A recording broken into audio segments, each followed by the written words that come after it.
সুপ্ৰভাত যাচিছোঁ সকলোকে। আজিৰ দিনটো এটি মহত্বপূৰ্ণ দিন। আজিৰ দিনটোতে আমাৰ অসমৰ গৌৰৱ সুসন্তান জুবিন গাৰ্গ দাদাৰ জন্ম হৈছিলে। আজি গোটেই বিশ্বই তেখেতৰ জন্মদিন আয়োজন কৰিছে আড়ম্বৰপূৰ্ণভাৱে। যদিও আজি প্ৰথমটো দিন য'ত জুবিন দা আমাৰ মাজত কায়িকভাৱে নাই, কিন্তু আমি বিচাৰোঁ তেওঁ দেখুওৱা বাটেৰে আমি বাট বুলিবলৈ সকলো যিমানখিনি শিল্পী আছে, সাহিত্য চৰ্চা কৰাৰ ক্ষেত্ৰতে হওক, সকলো দিশতে যিমানগৰাকী বা যিসকল ব্যক্তি আছে সকলোৱে যেন তেওঁৰ বাটেৰে বাট বোলে, তেওঁ দেখাই যোৱা সেই মহিয়ান বাটেৰে বাট বুলি আমি সকলোবোৰ আগুৱাই যাওঁ। তেওঁ য'তে আছে ভালে থাকক আৰু আমাৰ সকলোকে এই বিশ্ববাসীক তেওঁৰ আশীষ দি থাকক, তেওঁৰ মৰমবোৰ দি থাকক।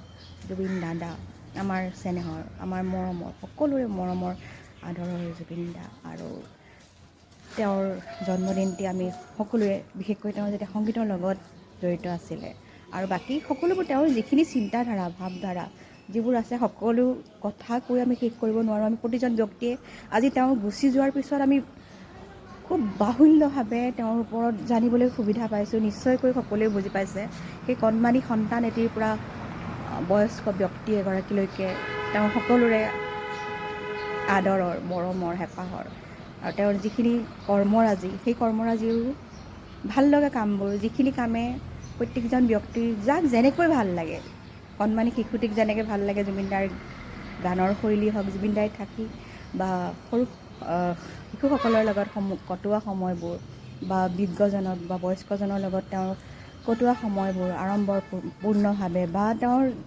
এপাহেৰে একাষ মৰম দিয়া সেই জুবিন দা, তেনেধৰণৰ কথাবোৰ। আৰু বাকী যিসকল কনিষ্ঠসকল আছে, অনুজসকল আছে, তেওঁলোকৰ লগতো জুবিন দাই যেনেকৈ সময় কটাইছিলে বা তেওঁৰ সাংগীতিক চৰ্চা কৰিছিলে বা সাংস্কৃতিক চৰ্চাবোৰ কৰিছিলে, তাৰ যোগেদি তেওঁ সকলোকে তেওঁৰ চিন্তাধাৰাৰ বা তেওঁৰ দৰ্শনৰ এটি পৰিচয় দিছিলে। কিন্তু আমি হয়তো প্ৰত্যেকে বুজি উঠা নাছিলোঁ যে তেওঁৰ মাজত সেই যে ঐশ্বৰিক এটি শক্তি সোমাই আছে বা সকলোকে একতাৰ দোলেৰে বান্ধি সকলোকে আগুৱাই লৈ যোৱাৰ তেওঁৰ যিটো মানসিকতা আছিলে, হয়তো সকলোৱে বুজি উঠা নাছিলে। কিন্তু তেওঁ আজি কায়িকভাৱে নথকাৰ যিটো অভাৱ আজি আমি অনুভৱ কৰিছোঁ বা কায়িকভাৱে এই যেন আহি জুবিন দাই ক'ব তহঁতে এইটো কৰ, তহঁতে এইটো কিয় কৰা নাই এতিয়া, সেই মাতষাৰ আজি আমি পুনৰ শুনিবলৈ নাপাওঁ। কিন্তু তেওঁৰ যিখিনি আশীষ বা তেওঁৰ কৰি যোৱা কৰ্মৰাজিৰ যিখিনি গুণ গৰিমা, নিশ্চয়কৈ আমি সেই সাৰোগত কৰি আগুৱাই যাবলৈ প্ৰয়াস কৰিম।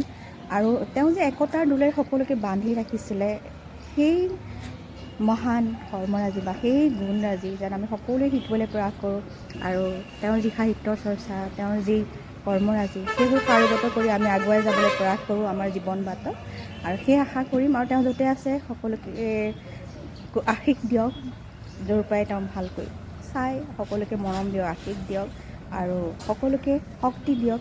তেওঁৰ অবিহনে বা তেওঁৰ কায়িকভাৱে নথকাৰ যিটো অভাৱ আজি সকলোৱে অনুভৱ কৰি আছে বা সেই মানসিক যিটো শক্তি এটা দৰকাৰ ন, আমি জীৱন বাটত আগুৱাই যাবৰ কাৰণে।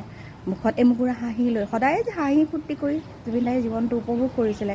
তেওঁৰ যে সদায় কোৱা কথাষাৰ যে এই সময় বহুত অমূল্য, সময় আমাৰ হাতৰ পৰা গৈছে মানে গৈয়ে থাকে, তহঁতে বুজি পাইছ নাই, সময় অলপো নষ্ট নকৰিবি, সময়খিনিক উদযাপন কৰ তহঁতে, সেই যে কথাষাৰ, আমি সেই কথাবোৰ সাৰোগত কৰি আমাৰ জীৱন বাটত আমি আগুৱাই যাবলৈ প্ৰয়াস কৰিম। আৰু তেওঁ যিখিনি শৈলী বা সেই সাংস্কৃতিক শৈলী হওক, তেওঁ এগৰাকী ব্যক্তি হিচাপে যিখিনি শৈলী হওক, সেই সকলোবোৰ অলপ পৰিমাণে হ'লেও যদি আমি সকলো বিশ্ববাসীয়ে, পৃথিৱীৰ চুকে কোণে থকা ব্যক্তিসকলে যদি সেইখিনি ভাল কথাবোৰ, তেওঁৰ ভাল লগা কামবোৰ, আজি আমাক যিবোৰ কথাই আমাক অনুপ্ৰেৰণা দিছে, সেই কাম কৰ্মৰাজি যদি আমি সাৰোগত কৰি আমি আগুৱাই যাবলৈ প্ৰয়াস কৰোঁ, নিশ্চয়কৈ তেওঁ দেখা সেই সুন্দৰ পৃথিৱীখন নিশ্চয়কৈ হ'ব। আৰু প্ৰত্যেকেই যিমান পৰিমাণে পাৰে তেওঁৰ ফালৰ পৰা সেই প্ৰয়াস কৰা উচিত।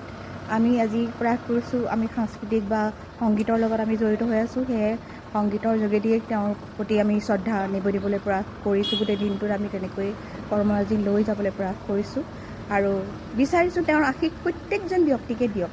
প্ৰত্যেকজন ব্যক্তিয়ে হাঁহি ফূৰ্তিৰে থাকক, একতাৰ দোলেৰে বান্ধ খাই থাকক, সকলোকে মৰম যেনে সকলোৰে মাজত সেই যে মৰমৰ তেওঁৰ দৰে বিশাল সেই মৰমবোৰ কঢ়িয়াই লৈ ফুৰিব পৰা মনটো আমাক সকলোকে দিয়ক, সেয়ে আশা কৰিছোঁ।